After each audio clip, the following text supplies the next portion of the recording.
It's Power 105.1. The amazing Jonah Hill is here, by the way. I already started. I didn't even introduce him, and I'm like already, tell me about everything, Jonah. I'm a huge fan, Angie. I am a huge fan, too. Yeah. This is so cool. nice. You really, I know, I heard you're a huge hip-hop head, but like how far deep? Like what? Just test me.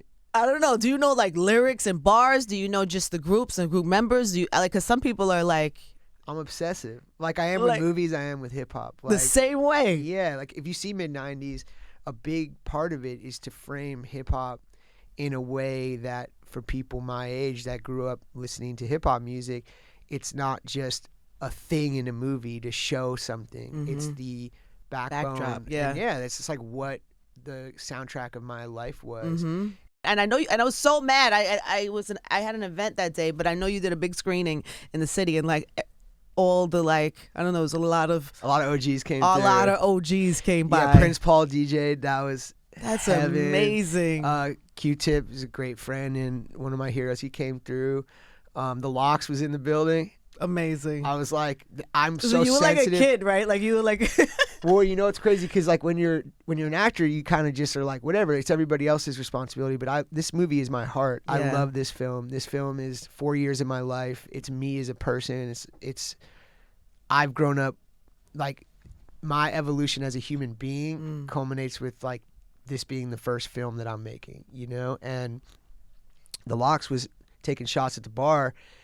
And it was about to start, and I didn't want him to miss the first like 5 minutes of the movie. So I was like, "Hey, the Lox, movie started." did you call them the Lox? Yeah, I thought it was funny to be It like, is "Yo, funny. the Lox, we got to get going." And Styles P, they were like laughing. It was amazing. But you know, this is my first one. It's coming out into the world, and I love this movie so much that you just want, you know, it's like sending your kid off to school or something like Yeah. that. You're just stressed. Like, is he gonna get beat up? Is he gonna be popular? You don't know. You don't know what the vibe is. You know, it's like so.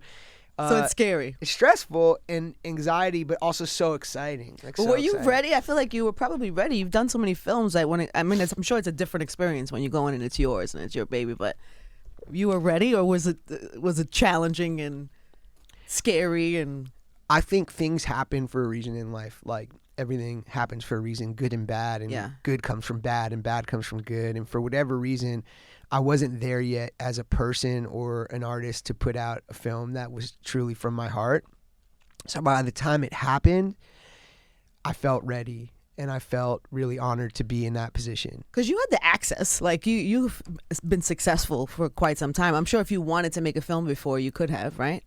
I don't think I would have made a film that actually reflected my voice. Yeah. I think I would have been biting someone else's thing or doing what someone wanted me to do. You know, Yeah. like I'd been offered lots of like mainstream comedies to direct for a long time.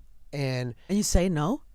yeah, because ultimately being funny is a true part of myself. Like I would never deny that. Like I love comedy. I love being funny. But it's a part of who I am. Yeah. And when people get stuck just being a part of who they are, they're not telling the truth about the other parts of themselves. And I think it gets people fucking crazy. That's what I was gonna say. You Yeah. think that's why everybody they say comedians are so depressed and sad, or Well, because what human being is just funny all the time? no? That's horrible. So, and what human being is just sad all the time? Right. Like, I think we're all just well-rounded people. Yeah. And some people's art don't need to reflect all the parts of themselves. But for me, the second when I was a kid and I became like, you know, being in comedy, I was like, okay, this is a part of who I am. And if I don't make sure I do other stuff, I'm going to have to just be funny, which wouldn't be honoring all the parts of myself. Yeah, you no, know? I get that. I had Kevin Hart here a couple weeks ago, and I was asking him because he's getting ready to do his first, I guess, serious role. And Kevin is like the king of like over the top funny. Right. Like that's all it's been for him. And I referenced you too. I was like, do you think at some point you're gonna make, you know, different decisions? And he told me that he's got a serious role coming up, which I have a good Kevin story. you have a Kevin story. Yeah, I'll so take it. Let's have it. I've known Kevin forever, so I love him, dude. I'm so happy for his success. Yeah. Like, I get a huge smile every time I see how much he's killing it. He works so hard. Hardest working man in show business. Yeah. He's also a great dude. Yeah. So when we were coming up, I would say a little ahead of Kevin in the movie game. Like, this was before he like blew up, right? I'm not saying this like I'm tight. So we are at the car wash. It's just funny because I have this shitty ass beat up powder blue Toyota. And you're already popping, and I was already like starting to pop off, like it was right after Superbad or right before.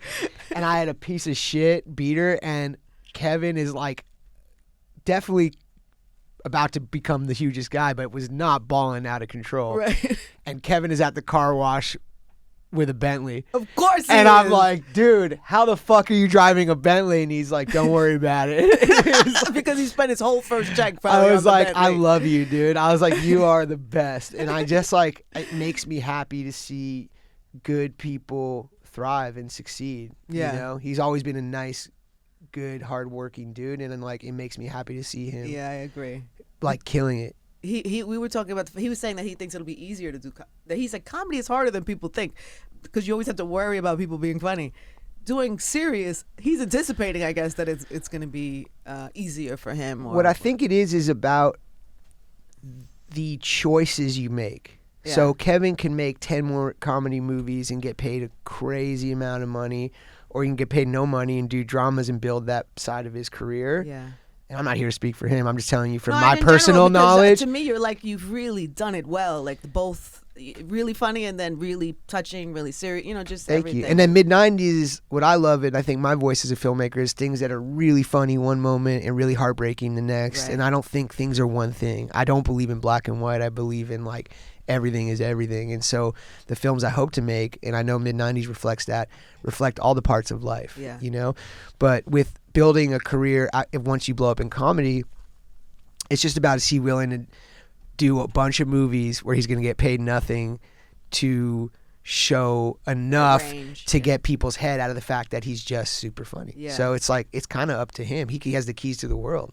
What are the keys? Are there like tricks to that? Because I would imagine there's so many people that have thoughts or dreams or ideas of becoming an actor and maybe, you know, sitting somewhere where acting school or something like that is completely not in the realm of their, you know. What I'll say to any young people, if you want to be involved in movies, here's what you do.